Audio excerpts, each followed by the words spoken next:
हज़रत अब्दुल्ला इब्न उमर एक ऊँटनी पे बैठे थे। ऊँटनी बड़ी प्यारी लगी, बड़ी खूबसूरत थी, बड़ी बेहतरीन थी, बड़ी साफ़ सुथरी थी।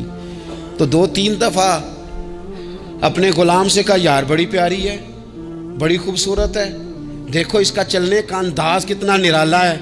आजकल भी ड्राइवर गाड़ी चलाते हैं तो कहते हैं बड़ी हल्की फुल्की है जी, ब्रेकें भी बड़ी ठीक हैं जी इसकी, फलां मामला भी इसका बड़ा सही है।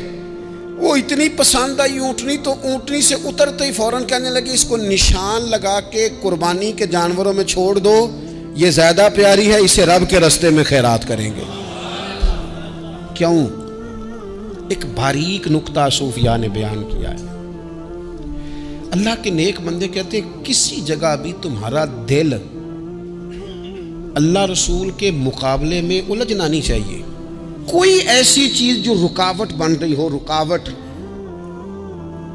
वो क्या कहते हैं, कचरा आ गया है, उस कचरे को लोग ठीक नहीं करते, कहते निकाल दो ताकि मामला सही रहे। एक छोटा सा बारीक सा हल्का सा धागे की तरह का एक टुकड़ा अगर किसी वक्त गोश्त का आपके दांत में उलझ जाए ना, वो सारा जायका तबाह कर देता है। लोग मुख्तलिफ चीज़ें लेके खिलाल करते हैं दांतों का ताकि वो निकल जाए, क्योंकि ज़रा सी भी चीज़ अगर किसी जगह रुकावट बन जाए ना, आप बड़ा बेहतरीन खाना खा रहे थे, ज़बरदस्त ग़िज़ा आप खा रहे थे, एक सिर्फ उसमें ना हल्का सा दाना ऐसा आया जो सख्त था, कचरा आ गया, रोड़ा आ गया, तो वो सारे खाने का जायका तबाह कर देता है।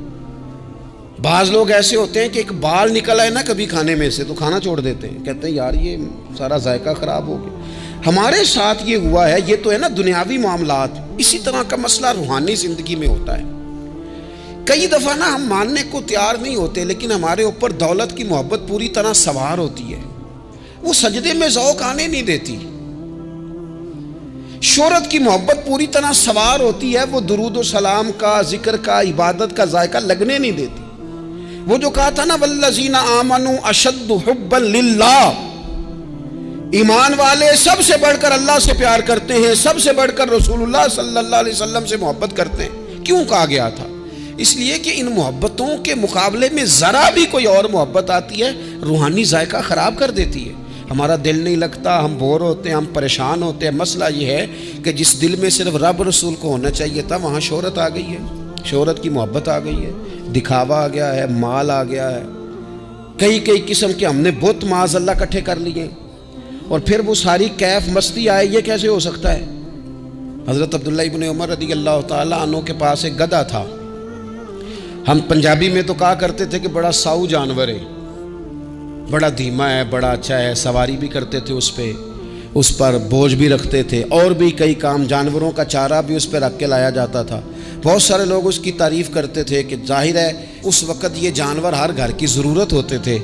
लोगों ने बड़ी तारीफ़ की, का जनाब ये गधा बड़ा अच्छा है, बड़ा उम्दा है। अब बाज़ चीज़ें ऐसी होती हैं जिनसे दिल लग जाता है।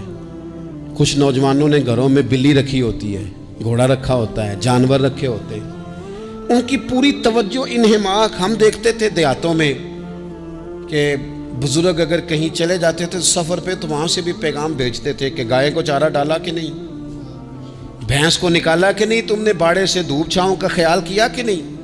वो चीज़ ज़हन में आ जाती थी। हज़रत अब्दुल्ला इब्न उमर रज़ी अल्लाह ताला अन्हु, वो गधा क्योंकि बड़ा प्यारा था, बड़ा अच्छा जानवर था और बड़े काम करता था, बहुत सारे मामलात घर के और खेती बाड़ी के उसके ज़िम्मे थे, तो घर वाले भी कहते कि इस जानवर की वजह से बड़ी खैर है, बड़े काम हो जाते हैं, आपका भी ख्याल था। हज़रत अब्दुल्ला इब्न उमर एक दिन घोड़े से नीचे उतरे या उस गधे से नीचे उतरे, तो खादिम को बुला के कहने लगे इसे ले जाओ और बेच के पैसे अल्लाह के रास्ते में खैरात कर दो। अब वो खादिम का भी उससे दिल लग गया था, जानवर घर में होता है, दिलचस्पी हो जाती। कहने लगा हुजूर, वो सारा मोहल्ला तो इसकी तारीफ़ करता है, सारे ख़ानदान वाले तो इस जानवर से दिलचस्पी रखते हैं और आप बेच रहे हैं।